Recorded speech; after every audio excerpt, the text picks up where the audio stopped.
get the notion that hip-hop, when did hip-hop start? Can anybody tell me? Anybody?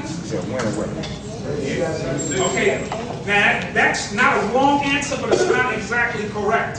What I mean by that is, the four basic elements of hip-hop, the drum, dancing, graffiti, and the MC, we've been doing that since the beginning of time.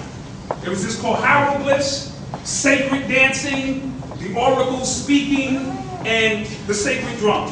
Okay, so these are ways that we use to communicate, not necessarily non-verbally, but these are some of the ancient things that we've always done and always used to communicate. When a new baby was born in the village, we played the drum. We conveyed messages using a simple drum, and check this out, on the slave plantations, they banned the drum. Why? Because we was beating that drum and the slave master's head getting cut off. All right, simply using the drum. All right, so we understand that hieroglyphs or pictures are worth 1,000 words. So therefore, when you see a certain kind of glyph being posted, based on your perception of that glyph, there will be 100, 200, 300 interpretations of the glyph. And if you've seen some graffiti, right, in the 70s on the tenement buildings, I don't know, I still to this day can't decipher half of those images. But these brothers and sisters was getting them spray paint cans, and they was putting these images up that they had in their mind. Because art is a gateway in which we make the unseen seen and the unheard heard. That's why it's very important that each and every one of us in here possess some form of those four elements. Either you like to sing, you love to dance, you like to draw or speak and use your verbal sound to heal people, things of that nature. Music for mere entertainment for us was always near the lower realms of the spectrum. We use music to heal, to inform us. Music is, you can use music to time travel. I can play a song right now. We can all flash back to where we was in that day and time when that song comes on. So it becomes something we use as time markers as well. Hip-hop became unique because we began sampling people who were no longer here. So we were using hip-hop as sort of like a time travel warp machine to bring the energy of those who passed on into the future. So when you heard a Public Enemy song and it had Malcolm X's voice on it, it began to introduce Malcolm X to an entire new generation. All right, this is why Public Enemy, the group, was dangerous. First of all, it was the greatest group that hip-hop had ever seen. I dare anyone to challenge me on that. When Public Enemy came on the scene, their energy, the message, the image, everything that we're doing, the sound, Chuck D's voice.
Voice is very important because you can hear certain music, especially down here in the South, and it's a lot of bass bottom music. That's why a lot of, everyone down here got a little sexual groove going on with the music because it's a lot of low bass tones and things of that nature. A lot of other places you hear sounds with a higher frequency, jazz and opera and classical music, and they say when you study or you practicing for a test, you need to be listening to classical music. Why? Because it stimulates the higher realms of who you are.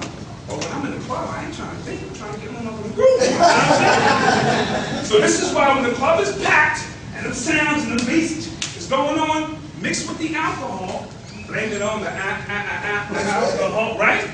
It creates a whole different energy. Now, I'm not here to promote drugs or nothing crazy like that. But listen to your favorite song. Then get some Hennessy and listen to the shit again. You're going to hear something totally different at different times based on the way the alcohol makes you feel. That's just the way it goes sometimes. I say all of that because when we're dealing with hip-hop, as parents, teachers, and mentors, we have to understand, peace, God, I can see you back there. All right. A lot of our youth are not just involved with the music, but the music is being enhanced by drugs and alcohol, which are making them think and do something totally different. So, back in the early 70s, when they began to shut down some of the music classes in the Bronx, I'm speaking from the Bronx because that's where this new emergence of hip-hop began to resurface. I don't think there's any debate about that. So, by depriving us of something, created something else. All right? So a lot of times you can put pressure bust pipes, or pressure creates the dynamo. So they started banning all of the music classes. So once they began to ban these classes and took away the drum, we got two turntables and a mixer, and began to suspend the drum sound. It might be 4 seconds of a particular record, and put 2 of them on and keep that break beat suspended for long periods of time, and that began to create or recreate the drum in hip-hop. All right?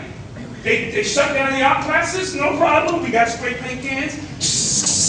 That's right. We was putting the images up on trains, and trains traveled through all 5 boroughs. So it began to awaken brothers and sisters in all 5 boroughs with them images. All right? You might not be able to verbally manifest, but them colors are vibration. Different colors mean different things. So those colors and those glyphs began to awaken something deep within a lot of people, and the movement began. They shut down all the dance classes, no problem. We got the cardboard, we put the cardboard out. We got biscuit. All right? Because these are things that we do naturally. We naturally dance. The slave masters was beating us, and we was dancing and singing. And they couldn't understand it because this is what we do. You see what I'm saying? So, if it's something that you do naturally, you're going to find another way to make it manifest. All right? So we love to dance, celebrate. It's in our culture. It makes us feel good. It takes our minds off perhaps the hard times we're going through, and it allows us to reach a higher plane. All right? So, the oracle, as we know, became the MC. All right? So our ancient traditions would pass down the oracle from mouth to ear, and it would usually be the elder in the community who retained most of the history in that particular community or village, and passed those stories and myths down from people to people, and it just became the MC. He just decided to do it in a cipher on the corner, and again, create these amazing stories that didn't exist. But that was our way of passing on this legend. So those are the 4 basic elements of hip-hop. And they came about simply because of them depriving us of an opportunity to have an open outlet. So it's very important that if you see a child scribbling on paper, that you allow your child to scribble on paper. If you have somebody that loves to sing, sing. Get it out. You know what I mean? Because when we shut that down, we began to make ourselves sick. Because if God doesn't create, God dies. Or the God within you, we must create. This is why we're here.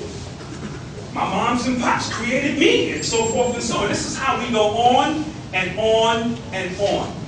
All right? So water has to flow, and water stays fresh, and water travels miles and miles and miles around the country. It may distill, become steam. It may travel somewhere else, and a rain cloud falls somewhere else. Distill on the planet again, but it must move. If water is in a pond and it has no movement, that water becomes contaminated.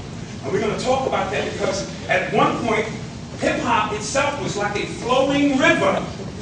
But once the music industry got hold of it, they sort of put it in a bottle. And now it's a little stagnant. It doesn't have the same energies, so to speak.